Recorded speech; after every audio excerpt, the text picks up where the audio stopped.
Welcome to middle education. आज के इस वीडियो में डिस्कस करेंगे class 10th subject English monthly test paper माह दिसंबर का फुल सोल्यूशन कवर करने वाले हैं। अगर मैं पेपर की बात करूं तो 20 नंबर का हमारा पेपर रहेगा और समय हमें 1 घंटे दिए जाएंगे। हमारा क्वेश्चन नंबर फर्स्ट कहता है कि answer the following question in about 30 words. मतलब नीचे जो क्वेश्चन पूछा गया है उसका आंसर करना है, वो भी 30 शब्दों में।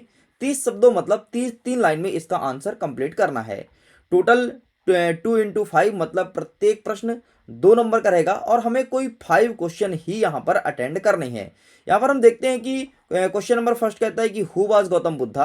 ठीक है, तो ये पहला हो गया, दूसरा, तीसरा, चौथा, पांचवा, छठवा और सातवां। मतलब 7 क्वेश्चन में से हमें केवल 5 ही अटेंड करना है। तो आइए देखते हैं इन सभी क्वेश्चन का सही आंसर क्या होगा जो हम अपने एग्जाम में लिख सकते हैं। तो सबसे पहले जो प्रश्न पूछा था कि हु वाज गौतम बुद्धा, गौतम बुद्धा थे कौन, तो इसका आंसर यहाँ पर लिखा गया है Gautam Buddha was a spiritual teacher. ठीक है, तो यहां से लिख करके पूरा यहां तक कंप्लीट करेंगे। ठीक है, ये हमारा पूरा बोर्ड के हिसाब से कंप्लीट आंसर होता है। आगे बढ़ते हैं, नेक्स्ट सेकंड जो क्वेश्चन पूछा गया है उसका आंसर ये रहा आपके सामने। आगे बढ़ते हैं, जो थर्ड क्वेश्चन पूछा गया है why was the people tree. ठीक है, तो इसका आंसर यहां से होता है और यहां पर कंप्लीट। एंड नेक्स्ट जो फोर्थ क्वेश्चन पूछा गया है, ठीक है, तो उसका आंसर ये रहा कंप्लीट।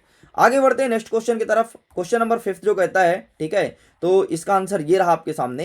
एंड क्वेश्चन नंबर 6 जो कह रहा है, तो ये रहा इसका आंसर आपके सामने। एंड ये रहा क्वेश्चन नंबर 7, तो ये रहा इसका आंसर। तो इस 7 क्वेश्चन में से 7 के 7 आप रट लीजिए, ज्यादा अच्छा होगा, वरना 5 तो आपको एग्जाम में लिख करके आना है। तो 5 के 5 का आंसर मैंने यहाँ पर दिखा दिया। चलिए स्टूडेंट आगे बढ़ते हैं। अब हम क्वेश्चन नंबर 2 को कवर करेंगे। इसमें कह रहा है फिल इन द ब्लैंक्स, मतलब खाली स्थान को भरना है। और ये क्वेश्चन कितने नंबर का रहेगा? 1 नंबर के 3 क्वेश्चन रहेंगे, मतलब प्रत्येक प्रश्न के लिए हमें 1 नंबर दिया जाएगा। पहला नंबर कह रहा है he is dash dash hour late. तो यहाँ पर हमें ऑप्शन दिया है कि ए एन बी में से क्या होगा, तो सिंपल सा एक को टिक करना है। तो यहाँ पर सिंपल सा आपको लगाना है, आवर लिखा है ना, तो यहाँ पर हो जाएगा एन, तो इसका सही आंसर एन हो जाएगा।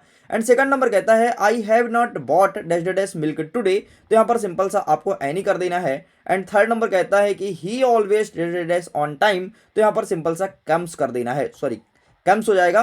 तो ये हो जाएगा पहले नंबर इसका सही उत्तर। तो यहाँ पर आपको ये एंड ये फिल करना है। बाकी इसका आंसर शीट में दिखा देता हूं। ये देखो, इस प्रकार से इसका आंसर है एंड ये आंसर्स आपको लिखने हैं। आगे बढ़ते हैं, नेक्स्ट क्वेश्चन कहता है question number 3 do as directed. ये भी 3 क्वेश्चन रहेगा, प्रत्येक प्रश्न के लिए आपको 1 नंबर दिया जाएगा। पहला नंबर कह रहा है कि ही स्पीक द ट्रू। इसको चेंज इनटू नेगेटिव, इसे नेगेटिव सेंटेंस में कन्वर्ट करना है। तो सिंपल सा हो जाएगा he does not speak the true, बस ये सिंपल सा कन्वर्जन हो जाएगा। नेक्स्ट सेकंड नंबर कह रहा है कि Aman is very intelligent, he can pass the exam easily. Combine the sentence using so that का यूज करके हमें सेंटेंस को क्रिएट करना है। तो सिंपल सा इसका आंसर क्या हो जाएगा, देखो अमन इज, तो यहां तक तो सेम हो जाएगा, अमन इज वेरी इंटेलिजेंट। ठीक है, ये कर देना। एंड यहां पर जो डॉट लिखा है ना, तो यहां पर आपको लिखना है सो, अमन इज वेरी इंटेलिजेंट सो। फिर इसके बाद लिखोगे दैट, रुको यहां पर मैं इरेज करके लिख ही देता हूं ताकि तुम्हारा कंप्लीट आंसर हो जाए। तो सो के बाद आपको सिंपल से यहां पर दैट लिखना है, सो दैट फिर आगे लिख दोगे ही can pass this exam easily. बस मतलब तुमको बीच में केवल सो दैट का ऐड करना है, तुम्हारा सेंटेंस होता है कंप्लीट। आगे बढ़ते हैं, थर्ड नंबर कह रहा है if you don't come to school regular you won't learn your lesson. तो यहां पर क्या करना है कि use unless in place of if, मतलब इफ के स्थान पर हमें अनलेस का यूज करना है। तो सिंपल सा इसका आंसर हो जाएगा, आप लिखोगे इफ को कट करोगे, ठीक है, यू वांट, एक सेकंड यहां से लिखोगे यू वांट। एक काम करता हूं, इसका आंसर ही मैं दिखा देता हूं ताकि कंफ्यूजन ना रहे। एंड ये रहा इसका आंसर क्वेश्चन नंबर 3 का। ठीक है, पहला चेंज इनटू नेगेटिव करना था, तो ये रहा तुम्हारा नेगेटिव वाक्य यहां पर बना हुआ है। ठीक है, फिर नेक्स्ट में आपको सो दैट का कंबाइन करना था, तो ये रहा अमन वाला सो दैट में यहां पर कंबाइन हो चुका है। एंड नेक्स्ट आपका इफ के स्थान पर अनलेस लिखना था, तो ये मैंने इसे भी कन्वर्जन कर दिया। तो इस प्रकार से आपको लिख करके चले आना है।